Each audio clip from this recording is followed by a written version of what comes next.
Merci, Monsieur le Président.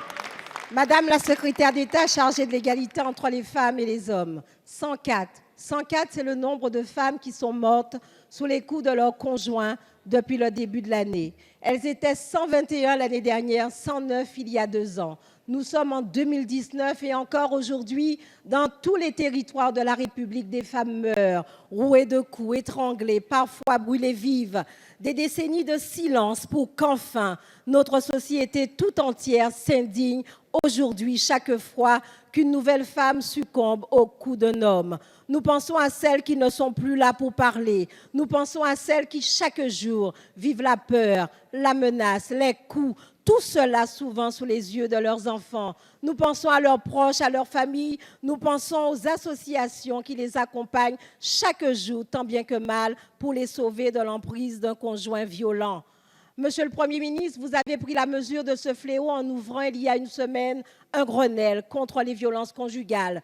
Ce Grenelle traduit bien l'engagement du gouvernement et de la majorité. Des premières mesures d'urgence ont d'ores et déjà été annoncées. Alors, Madame la ministre, vous le savez, dans certains territoires, les violences faites aux femmes ont largement explosé. Et je pense en cela singulièrement aux Outre-mer, comme en Polynésie française, où les taux de violence conjugale atteignent 14% de la population, ou chez moi, en Guadeloupe, les chiffres ont bondi de 27% l'année dernière. Ainsi, Madame la ministre, quelles actions comptez-vous mettre en place pour que les Outre-mer soient pleinement intégrés à cette mobilisation générale contre les violences conjugales? Merci.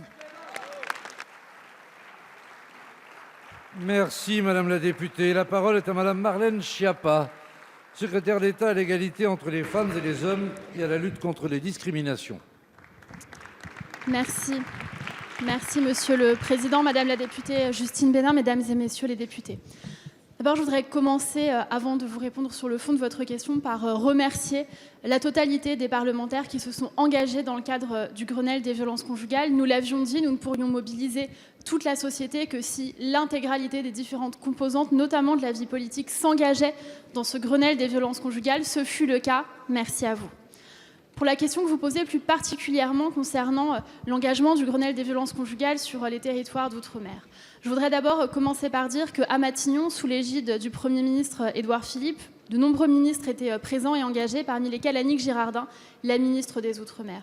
Nous avons pleinement conscience de la situation que vous avez parfaitement bien décrite, qui a été profondément analysée dans un rapport du CESE il y a environ 3 ans, sur notamment les liens d'interdépendance économique qui empêchent les femmes de pouvoir quitter le domicile quand elles sont cohabitantes avec un conjoint violent. C'est la raison pour laquelle, avec Annick Girardin, nous allons organiser un Grenelle des violences conjugales spécifique Outre-mer, sur les territoires d'Outre-mer d'ici au 25 novembre. Ce Grenelle des violences conjugales, c'est un processus. Il a été lancé par le Premier ministre le 3 septembre 2019. Il s'achèvera le 25 novembre pour la Journée mondiale de lutte contre les violences envers les femmes. Ce Grenelle des violences conjugales spécial Outre-mer, il viendra également en complément des contrats locaux contre les violences qui ont déjà été signés, notamment à La Réunion et en Martinique. Nous attendons la signature en Guadeloupe. Madame la députée, je sais pouvoir compter pleinement sur votre engagement. En Outre-mer, comme partout dans tous les territoires de ce pays, le gouvernement fera tout ce qui est en son pouvoir pour lutter contre les violences conjugales, contre les féminicides, y compris en nous déplaçant au plus près du terrain avec l'ensemble des élus qui sont engagés sur cette thématique. Je vous remercie.